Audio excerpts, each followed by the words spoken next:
Vous êtes toujours en colère et confuse parce que vous êtes dans une relation toxique. Si au lieu de la joie, vous ressentez constamment de la colère, de la nervosité et de l'inquiétude, il est peut-être temps d'en parler à votre partenaire. Le docteur Lillian Glass, communicatrice et psychologue californienne, a inventé le terme connexion toxique en 1995, qui est apparu pour la première fois dans son livre Toxic People.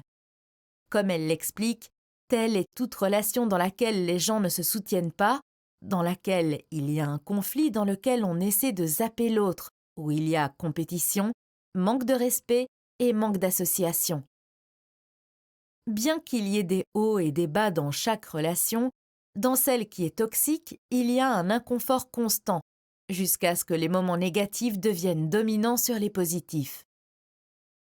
Ce type de relation peut être nocif à la fois émotionnellement et mentalement, et même physiquement, pour l'une ou les deux personnes. Une relation toxique, bien sûr, ne doit pas forcément être amoureuse. De telles relations sont courantes parmi les amis et les membres de la famille, ainsi qu'au travail. Comment reconnaître une connexion toxique? L'indicateur le plus grave et le plus extrême est toute forme de violence, d'abus ou de harcèlement, mais dans la plupart des cas, la toxicité de la relation est indiquée par des signes un peu plus subtils. 1. Le sentiment constant d'être malheureuse. Si une relation ne vous procure pas un sentiment d'épanouissement, de satisfaction et d'amour, mais que vous êtes constamment triste, en colère ou nerveuse, alors votre connexion est toxique. Si vous sentez que vous avez tout abandonné et que vous ne pouvez même plus vous énerver, ou si vous enviez les autres couples, vous pourriez être dans une relation toxique. 2. Manque de confiance. Si votre partenaire est quelqu'un sur qui vous pouvez compter et être vulnérable devant lui, on peut dire que vous êtes dans une relation saine dans laquelle il y a du soutien. Quand il n'y a pas de confiance, il n'y a aucune possibilité de se détendre et d'être faible quand la vie apporte de tels moments. La confiance en l'amour est confondue par beaucoup avec la croyance que votre partenaire ne vous trompera pas. Mais cela apporte beaucoup. Vous croyez qu'il sera avec vous dans les moments difficiles, vous croyez qu'il comprendra votre mauvaise journée, votre colère contre un ami ou votre inquiétude face à la crise au travail. 3. Contrôle. Les personnes qui sont dans des relations toxiques découvrent généralement qu'elles se sentent piégées, qu'elles ne vivent pas leur vie ou qu'elles sont exclues. Les experts soulignent que les personnes qui rendent une relation toxique contrôlent leur partenaire en menaçant de lui faire perdre quelque chose. Stabilité financière, temps passé avec les enfants, liens sociaux. Leur partenaire, par peur de la perte, reste dans une mauvaise relation avec elles.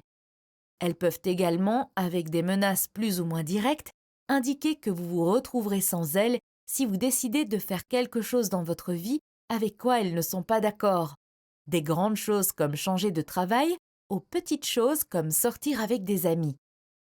Certains des indicateurs de contrôle sont déterminer ce qui est juste, le besoin pour votre partenaire de savoir où vous êtes et avec qui, à tout moment, essayer de gérer votre argent, l'intention de vous séparer de votre famille et de vos amis, se comporter comme si vous ne saviez rien, l'envie d'accéder à votre téléphone. 4. Communication hostile. Selon Camille Lewis, thérapeute sexuelle et amoureuse du sud de la Californie, les formes évidentes de communication hostile sont crier, insulter, blesser intentionnellement des sentiments, lancer des objets, menaces physiques ou recours à la force. La thérapeute Jenny Woodfin ajoute des formes plus modérées telles qu'ignorer, accuser, interrompre constamment.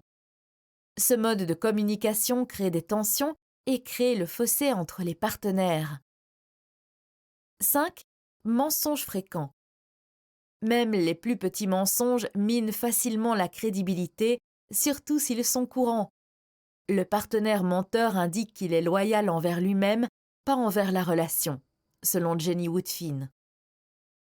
6. Prendre sans donner. Si la relation tourne uniquement autour de ce qui rend une personne heureuse et de ses besoins, cela pourrait être une alarme importante.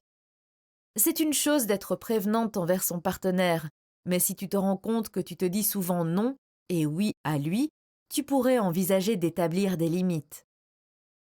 Selon Camille Lewis, cette connexion est en somme à sens unique et il est reconnu que vous êtes toujours celle qui envoie le premier message, appelle en premier, envisage de voir et de voyager conformément aux obligations du partenaire.